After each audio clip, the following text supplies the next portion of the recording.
इसकी संपूर्ण रचना विधि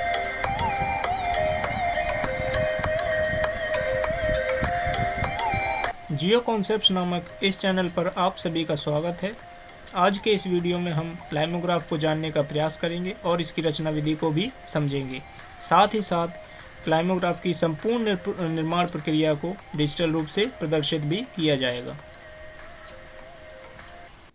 तो आइए शुरू करते हैं। क्लाइमोग्राफ एक परिचय। क्लाइमोग्राफ में किसी स्थान विशेष की जलवायु के तत्वों को एक दूसरे के सामने प्रस्तुत किया जाता है। इस प्रकार के आरेख का इस्तेमाल सर्वप्रथम जे बॉल महोदय ने 1910 में क्लाइमेटोलॉजिकल डायग्राम्स नामक लेख में किया था। अलग अलग विद्वानों ने क्लाइमोग्राफ बनाने के लिए जलवायु के भिन्न भिन्न तत्वों का प्रयोग किया है। जैसे व्लादिमीर कोपेन की बात करें तो इन्होंने ठंडे माह साल का सबसे ठंडे महीने का तापमान और सबसे गर्म महीने के तापमान का इस्तेमाल किया। इसी प्रकार जे.बी. लीली ने क्लाइमोग्राफ बनाने के लिए औसत वार्षिक तापमान तथा औसत वार्षिक वर्षा का प्रयोग किया। इसी प्रकार ग्रिफिथ टेलर महोदय ने जलवायविक परिस्थितियों का मानवीय क्रियाकलापों पर प्रभाव जानने के लिए क्लाइमोग्राफ का प्रयोग किया। इसी प्रकार के क्लाइमोग्राफ को उन्होंने आर्द्र बल्ब तापमान एक अक्ष पर और दूसरे अक्ष पर सापेक्ष आर्द्रता यानी रिलेटिव ह्यूमिडिटी का प्रयोग किया। इनका प्रयोग करके उन्होंने जलवायु का मानव के शरीर पर पड़ने वाले प्रभाव का अध्ययन किया। ग्रिफिथ टेलर महोदय के द्वारा बनाया गया हीदर ग्राफ भी एक तरह का क्लाइमोग्राफ ही है। पी.एन. होरे महोदय ने वार्षिक वर्षा और वर्षा के दिनों की सहायता से क्लाइमोग्राफ की रचना की और जिसका प्रयोग उन्होंने पश्चिम बंगाल में चावल की उपज और सिंचाई की आवश्यकता को जानने के लिए किया।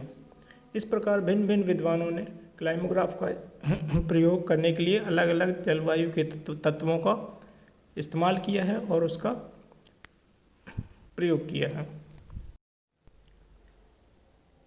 क्लाइमोग्राफ पर आधारित इस वीडियो में हम विशेष रूप से ग्रिफिथ टेलर द्वारा निर्मित क्लाइमोग्राफ की रचना को समझेंगे और जानने का प्रयास करेंगे। ग्रिफिथ टेलर द्वारा निर्मित क्लाइमोग्राफ का जलवायविक आरेखों में विशेष महत्व है। इस आरेख में दो चरों का प्रयोग किया जाता है। नंबर 1 आर्द्र बल्ब तापमान या वेट बल्ब टेम्परेचर। नंबर 2 सापेक्ष आर्द्रता या रिलेटिव ह्यूमिडिटी। एक वर्गाकार फ्रेम में एक्स अक्ष पर सापेक्ष आर्द्रता की मात्रा और वाई अक्ष पर आर्द्र बल्ब तापमान या वेट बल्ब टेम्परेचर को दिखाकर प्रत्येक माह का एक बिंदु निर्देशांकों की सहायता से ग्राफ पेपर पर अंकित किया जाता है। फिर जनवरी माह के बिंदु से शुरू करते हुए क्रमशः सभी माह के बिंदुओं को सीधी रेखा के द्वारा जोड़ दिया जाता है। इस प्रकार 12 भुजाओं वाली एक बंद आकृति का निर्माण होता है। इसे ही हम क्लाइमोग्राफ के नाम से जानते हैं। इस आरेख की आकृति यानी शेप और ग्राफ पेपर पर बने वर्ग में इसकी स्थिति अर्थात इसकी पोजीशन के आधार पर उस स्थान विशेष की जलवायु की विशेषताओं का अनुमान आसानी से लगाया जा सकता है। इस क्लाइमोग्राफ का प्रयोग टेलर महोदय ने वर्ष 1916 में ऑस्ट्रेलिया महाद्वीप में मानव बसाव को श्वेत जाति के पक्ष में समझाने के लिए इसका प्रयोग किया था। तो आइए जानते हैं क्लाइमोग्राफ की स्थिति से किसी स्थान विशेष की जलवायु का अनुमान किस प्रकार लगाया जाता है।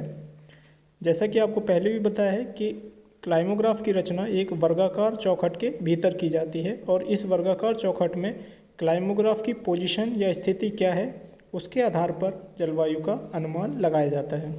तो ग्रिफिथ टेलर महोदय ने इस ग्राफ में 4 कोनों के लिए 4 शब्दों का प्रयोग किया है जो इस प्रकार हैं। सबसे पहला शब्द इन्होंने उत्तर पश्चिमी कोने के लिए किया है जिसको इन्होंने कहा है स्कॉर्चिंग और ये वर्ग का उत्तर पश्चिमी कोना उष्ण मरुस्थलीय झुलसा देने वाली जलवायु को दर्शाता है जहाँ आर्द्र बल्ब तापमान 60 डिग्री फ़ारेनहाइट या 15.5 डिग्री सेल्सियस से अधिक होता है तथा सापेक्ष आर्द्रता या रिलेटिव ह्यूमिडिटी 40% से कम होती है। दूसरा शब्द है मगी जिसका प्रयोग इन्होंने वर्गाकार चौखट के उत्तर पूर्वी कोने के लिए किया है जो उष्ण वह आर्द्र या उमस वाली जलवायु को दर्शाने के लिए प्रयोग किया गया है। आर्द्र बल्ब तापमान यहाँ पर 60 डिग्री फ़ारेनहाइट या 15.5 डिग्री सेल्सियस तथा सापेक्ष आर्द्रता या रिलेटिव ह्यूमिडिटी 70% से अधिक होती है। तीसरा शब्द इन्होंने प्रयोग किया है रॉ, जिसका प्रयोग इन्होंने दक्षिण पूर्वी कोने के लिए किया है, जो शीत आर्द्र जलवायु को दर्शाता है। यहाँ आर्द्र बल्ब तापमान 40 डिग्री फ़ारेनहाइट या 4.4 डिग्री सेल्सियस से कम होगा तथा सापेक्ष आर्द्रता या रिलेटिव ह्यूमिडिटी 70% से अधिक होगी। और चौथा शब्द इन्होंने कीन शब्द का प्रयोग किया है, जो दक्षिणी पश्चिमी कॉर्नर पे की स्थिति को दर्शाता है।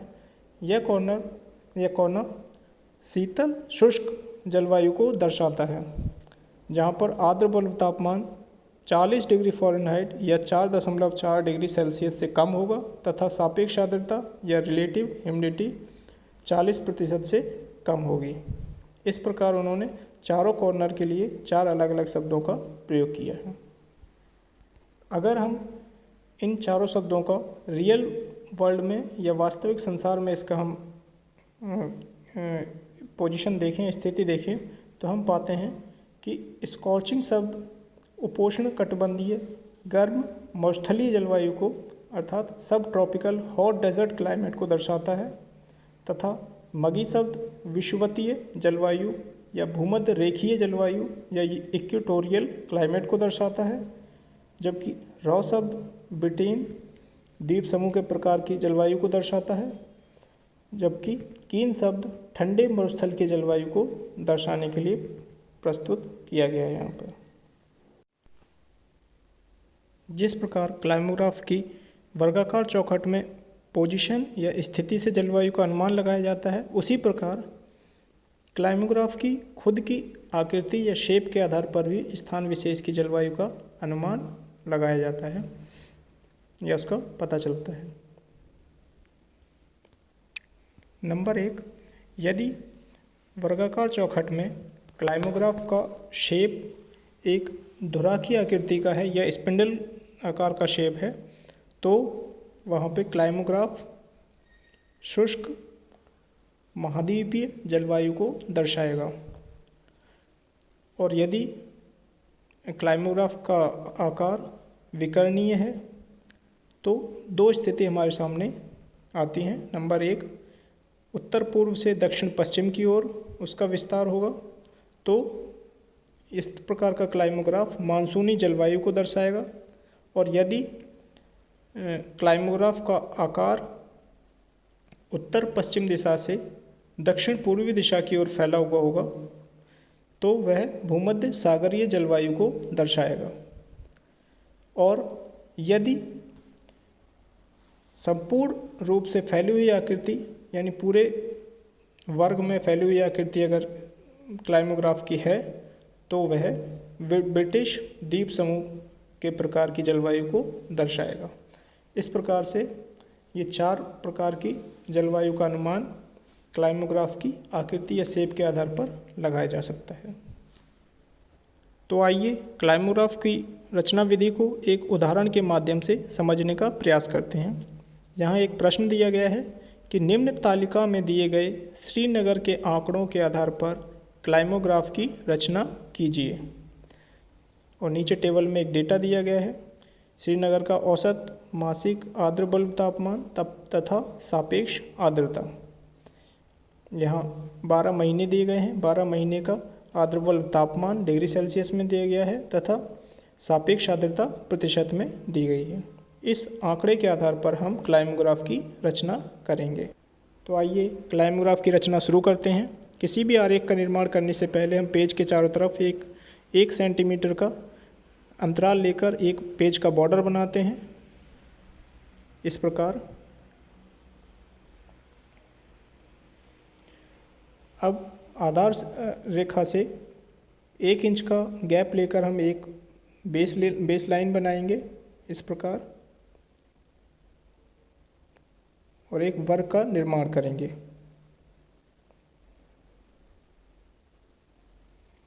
जैसा कि आप स्क्रीन पर देख पा रहे हैं,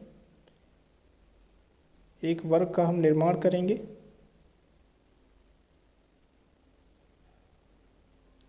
इसके पश्चात इस पर 1-1 सेंटीमीटर पर के अंतराल पर निशानों को चिन्हित करेंगे, एक्स अक्ष पर और वाई अक्ष पर।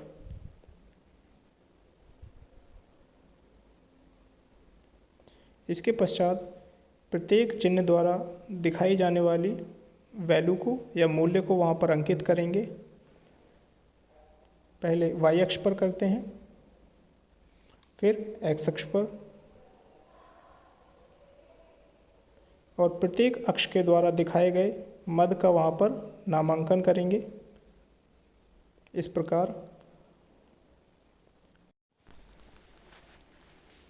इस वर्गाकार चौखट में प्रत्येक माह का निर्देशांक या बिंदु किस प्रकार अंकित करना है, इसको एक उदाहरण के माध्यम से यहाँ समझाया जा रहा है और बाकी बिंदु आप स्वयं लगाएंगे। यहाँ मार्च महीने के पर आर्द्र बल्ब तापमान का मूल्य 5.7 तथा रिलेटिव ह्यूमिडिटी 65% है। तो सबसे पहले हम आर्द्र बल्ब तापमान वाले अक्ष पर यानी वाई अक्ष पर 5.7 के मूल्य की वैल्यू पर जाएंगे और वहाँ से एक्स अक्ष के समांतर एक रेखा खींचेंगे।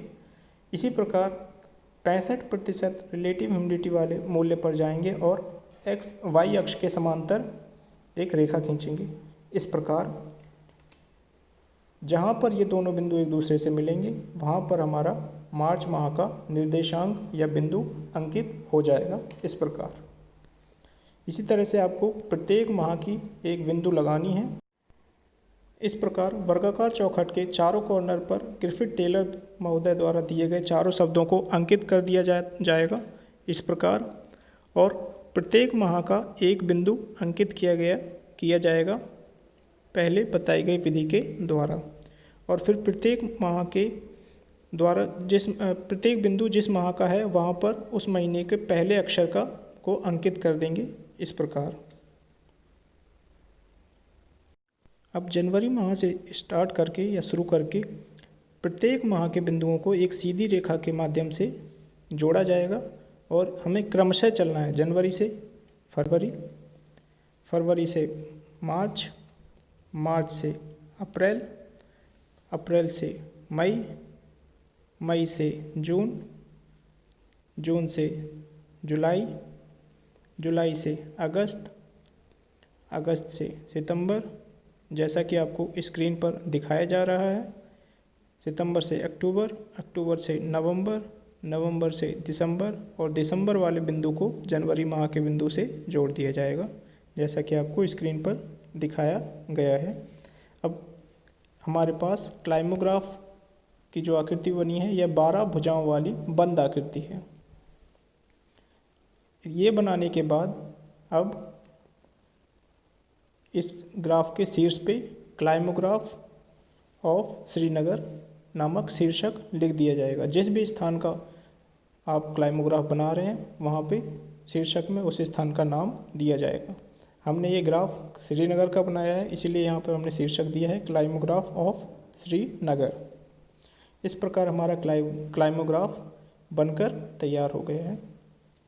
यहाँ अभ्यास के लिए कुछ प्रश्न दिए गए हैं जिनका आप अभ्यास घर बैठकर कर सकते हैं। प्रश्न 1, निम्न तालिका में दिए गए आंकड़ों के आधार पर कोलकाता के लिए एक क्लाइमोग्राफ की रचना कीजिए।